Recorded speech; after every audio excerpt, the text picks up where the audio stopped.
Hello, everyone, and welcome back to the Shuffle Music Reviews and Retrospectives from a gracelessly aging millennial. My name's Keaton, and welcome back. We are here to review an album today by Foo Fighters or the Foo Fighters, and it's called Your Favorite Toy.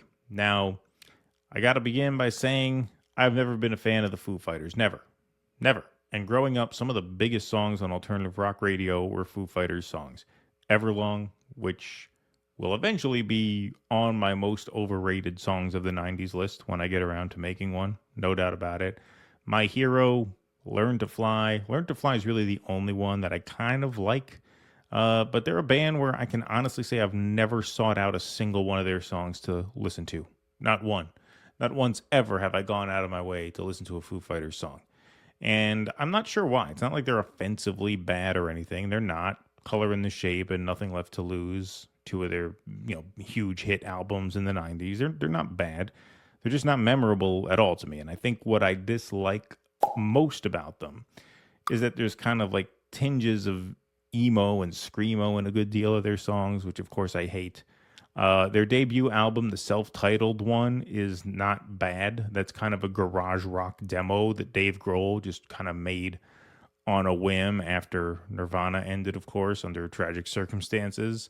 So that has a certain edginess and a certain energy to it, a certain authenticity to it, but still nothing there that would warrant a repeat listen. And speaking of that debut, 2026's Your Favorite Toy is sort of being branded as like a return to form, a sort of back to basics album of sorts. Clocks in at a lean 36 minutes.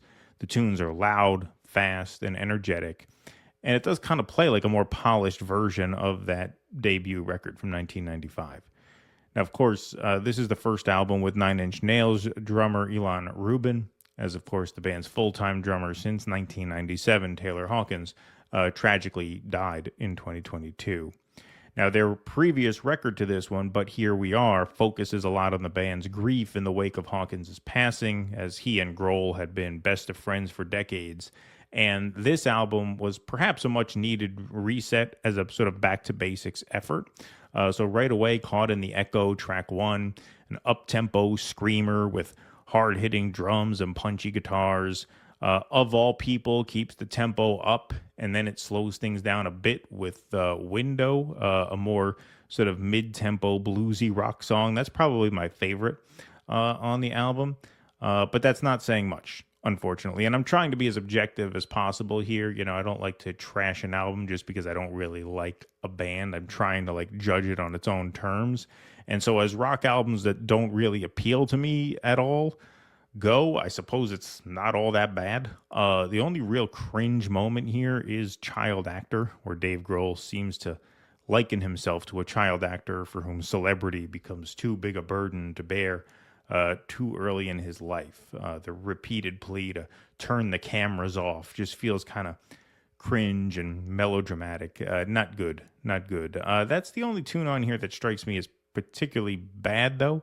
Other than that, there's Amen Caveman, which I guess is making some kind of statement about technology and social media and how we're hypnotized by technology, but it just kind of repeats this very generic chorus: down to zero and back again, down to zero, Amen Caveman. That's like half the track. And it just repeats over and over with not even a guitar solo in between, just some like pointless rhythm guitar instrumentals sandwiched in between very uninspiring vocal lines. Just really kind of a dreadful song. What can I say besides this is just a band I never really got into, and this album is kind of case in point why. I don't find any of the songwriting at all interesting, at all original, at all compelling in any way. It's just generic commercial rock music, and it's tough to rate because there's, like I said, some bias here. Although I gotta say, I was gonna go 2.5 just to account for my biases here, just to grade it on a curve. But word on the street is that even fans of the band aren't really digging this one. It did okay among critics, but among listeners, this is kind of struggling to gain much traction, and so I think I can fairly go 2 stars out of 5 for your favorite toy. That kind of feels right here. It doesn't feel like I'm being too hard on the band. It's just very bland, uninspired music with moments where it's even worse than that. I don't find any of the playing compelling, any of the singing, any of the songwriting, any of the melodies. Just nothing much to like here. Nothing much to hate here. Like I said, it'll get you up and moving. And if it's background music somewhere, it's not objectionable as a rule. But that's the best I could say for it. And so, 2 stars for your favorite toy by the Foo Fighters. Let me know what you think in the comments. What you think of the band? Am I right? Am I wrong? If I'm right, leave it at that. If I'm wrong, please let me have it and tell me why.